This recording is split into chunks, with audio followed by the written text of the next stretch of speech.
What up? Jeff here with all my Bitcoin renegades, and today we're doing a video on a crypto that is very valuable when it comes to NFTs and the Rarible NFT MARKETPLACE, where you can buy Bored Apes, you can buy your cat NFTs, you can buy your old school video game looking NFTs, and what am I talking about? Well, this is called the Rarible Token.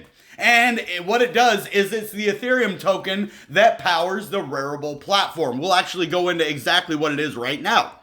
So right now we have a $22 evaluation for the coin. As you see, this is the year evaluation, and it spikes up a lot. And every dip that it comes down, it spikes up again. And that's one cool thing that I've noticed with this. The NFTs come in waves. And what you need to do, even if you bought one or you just bought one, you wait for one of those monumental waves up. Because when the value of the Rarible tokens go up, the value of the NFTs go up at the same time. This is for all the NFT and Rarible collectors out there, to show you that there's a good way to make money in NFTs, because it is such a on and off, hit or miss thing. Because half the people love them and half the people will not put their money into NFTs. So, and I haven't gone down the NFT rabbit hole myself. But this might actually change my mind on that with this Rarible token, with the Rarible platform. And how I'm just hearing about this now, I don't know. But this thing is trending right now because everybody is loving it. And there's only a $27 million volume in the last 24 hours. But if you look at the market cap, that's about a fifth of the total market cap right there. So saying that, or even a fourth, a little less than a fourth, a little more, or a little less than a fifth, a little more than a fourth. And so there is a lot of volume for the market cap. That's what I was trying to say. And there's only 5.4 million coins out there. So you can't worry about the market getting flooded with them right now. Now let's read what this is. Rari, which is the Rarible token for the Rarible platform, is an Ethereum token that powers Rarible, a community-owned marketplace for creating, selling, or collecting NFTs. Rari can be earned by using the platform and can be used to curate content and vote on platform upgrades. Okay, so that's pretty cool. Let's go to the website and look. Can you get to NFTs easy, or is it hard? I mean, do you have to go through this big old process?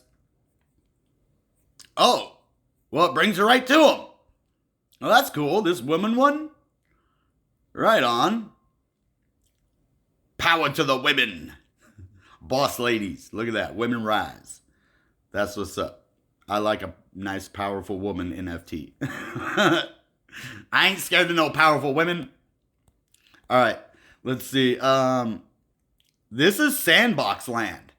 Now, this stuff is the hot commodity in the metaverse. This is why you see all the metaverse tokens, sandbox and whatnot going up. Because they not only sell NFTs, they sell land. Now, it looks like this guy has a plot of land, and then he has a Bored Ape NFT in there as well. That's what it looks like to me. That little tiny square in there. See that thing? I think that could possibly be a Bored Ape, but I don't know. Why else? It's not on this part, so maybe not. That was just a guess. I don't think that's true. Because look, it's not there. It's like they just put that thing there to make it look better, I think. I don't think you actually get the... Yeah, if you had a Bored Ape in there, it would be more than 4 Ethereum. I guarantee that. So, yeah, no, that's just the land. But you have all of these. They have live auctions. And this is one of my favorites. I want this one. I know it's hyponetic. But look at this. It looks like the Ninetales cage. If you ever see Naruto, when he goes into his mind or into his conscience to fight the Ninetales, which they locked into him, which is like this thing called the Jinchuriki, and it's this giant monster that if unleashed will destroy everything, and so they put it in this kid called Naruto, and then he has this like gate that looks exactly like this right here, that gate. And he stands on the other side of it, and the Nine Tails is over here, and the Nine Tails is all, let me out, and he's like, no. And so it's always pretty cool. But and then you have like the Ethereum breaking the Nine Tails out to cause destruction on the regular financial world. No, we don't want to destroy the financial world. We just want to integrate with it. So no Nine Tails, Ethereum, calm down. We don't need the Nine Tails, okay? So Rarible multiplies. Pretty cool collections. Exclusive Hosa Punk. This lady with the badonkadonks. And Rarible Card Punk. I like these ones. They're like, I got my Rarible card. I'm a credit card owner. Or whatever card that is. Debit card? I don't know. Yeah, Tommy Hilfiger. No, I'm good on him. I think that guy's racist, so I don't like him. Anyway, let's keep going. Pixel Party Ape. Pixel Party Ape. Look at that. Okay. They basically just pixelated apes. That's pretty cool. Some pixelations I don't like, but those are cool. Excuse me. So as you see, the Boredape Yacht Club is actually doing the best right now, and they only have 4 sales. And Sandbox actually has more sales, but a little bit less money because the Bored Apes are ridiculously expensive, but people love them because they keep their value and you can make a lot of money off of them. So there's the NFTs and the NFT marketplace. Now let's go look at the crypto itself. This isn't going to be a long video. It's up 994% this year. I mean, look at that. Now this month, does it change down here? When you change the month? No, that just past year. Okay. Now, the month, look at that. We've been all the way down to 1677. That was in the big dip that everybody had. And then we had this other dip right here, too. Before a giant blast off, like, happened with Algorand, you know, and then the retracement. But it actually went back up to a decent little price after, you know, dumping all the way down to the $19 sections. Now being all the way up at the 22s. That's not bad. So, Rarible's pretty good. And things are looking amazing when it comes to crypto. So, there's a lot of good things that are happening in crypto right now. Rarible is one of them. You could actually gain a lot of money if you buy and sell the right NFTs at the right times. So definitely look into this crypto. Not financial advice, entertainment purposes only, common sense and educational with a little bit of informational details in there as well. So all I'm trying to do is inform the public of things that are out there, and then they can do their research and figure out if that is correct and right for them. I don't push any of these cryptos because I am not sponsored or I do not work with any of these. I just love crypto. I like making videos on showing you how to make money in crypto. Now, I don't always say that at the beginning of the video, but I guess I should, because I just figured out that the beginning of the video and what you say in the beginning of your video actually helps with your search results, and possibly why my videos actually have not gone from, you know, obscure to mainstream. Why I've had to kick, scratch, and claw my way up, because one, I forgot to use tags for the first 5.5 months of my crypto journey. Nobody told me to use tags. No one came in and were like, hey dude, you ain't using tags, so your videos aren't gonna do good. I had to figure it out on myself after 5 months. And I reached out to thousands of other crypto people. Like, hey, I need help. I don't know what I'm doing. I do not know what I'm doing. Please help me. And no one would help me. I couldn't. Steve Lilu is one of the only people from Disruptive Wealth Creation, and he's the only one I've ever collaborated with. Why? Because he offered to help me.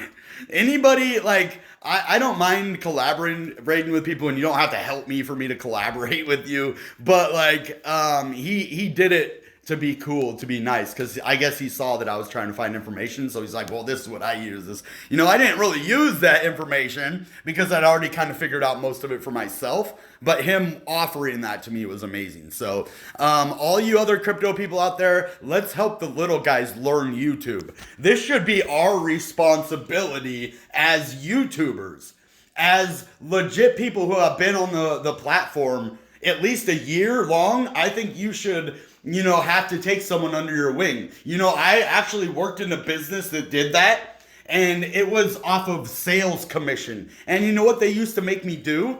Every day, I would have a trainee that I would take with me to make sales. And my very first sale of the day, I would have to give to my trainee. So I would have to go out, make a sale, that not give a sale. I would have to go out and find it, make the sale, and then give it to my trainee to get his day started, to help him build confidence that he can do it. So you give him basically your money. I made the sale, but I gave it to my trainee to get his day started, to give him confidence, to help him build himself up.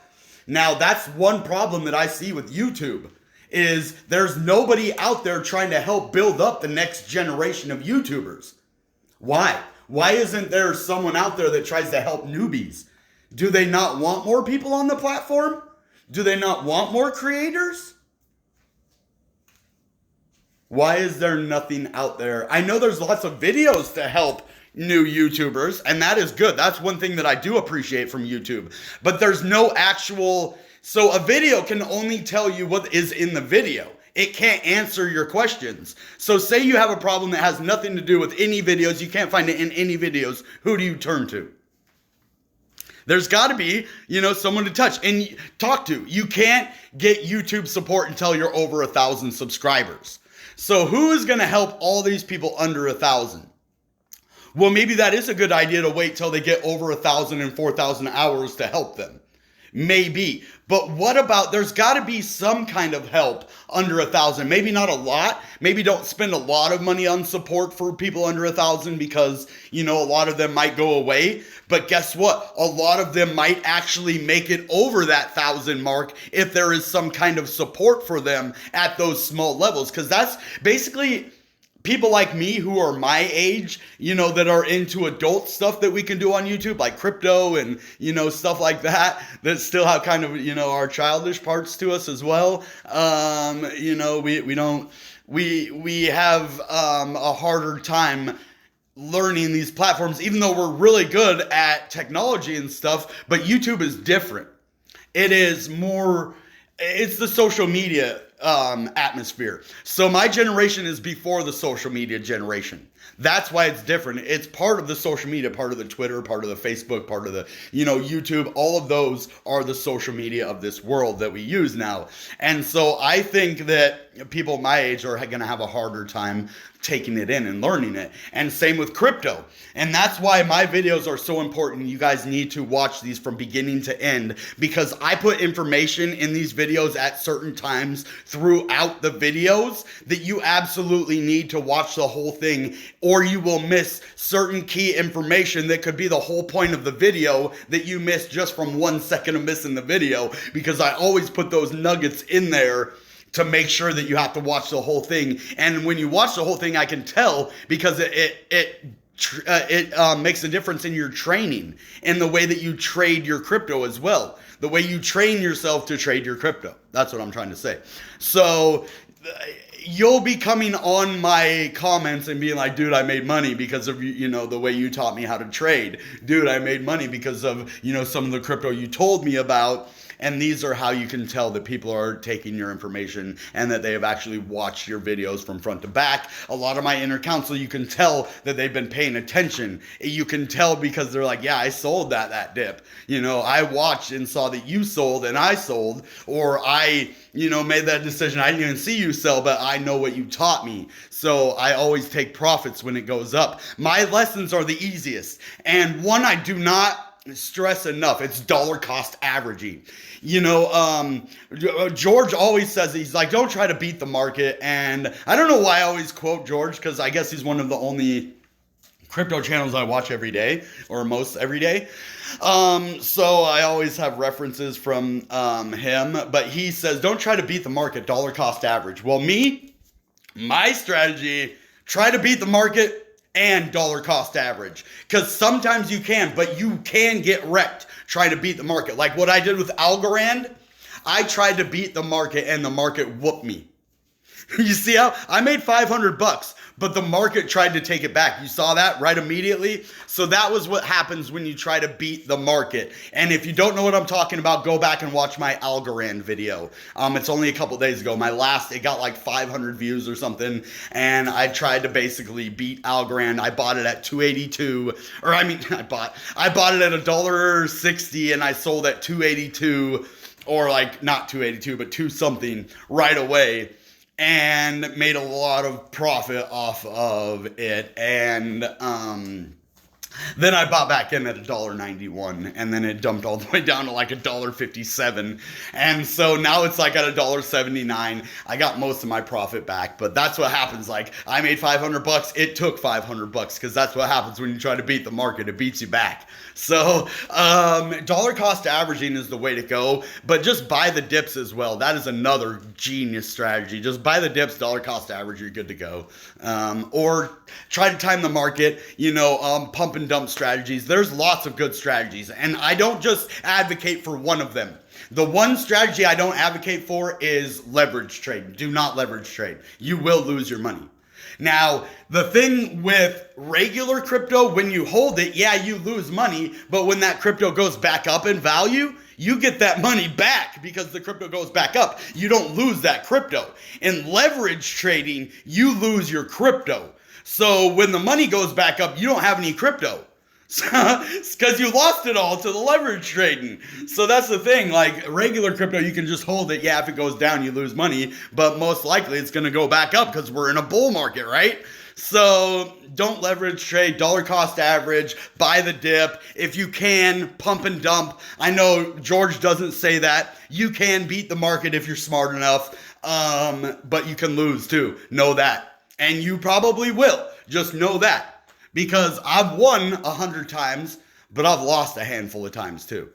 Now, I only tell you I lost once or twice, and really I've only lost a few times, so only a handful of times I've lost, but that's because I'm very, very smart. Now, I'm not trying to brag on, I'm just trying to tell you, not the normal person can do that. I'm very intelligent when it comes to stuff like this, and it's not me bragging, it's just me trying to tell you, I'm not saying that you're not smart, because you're probably smarter than I am, who knows, I don't know who you are, so you're probably really intelligent, but just be very, very careful, because even I'm intelligent, and I've lost a handful of times still.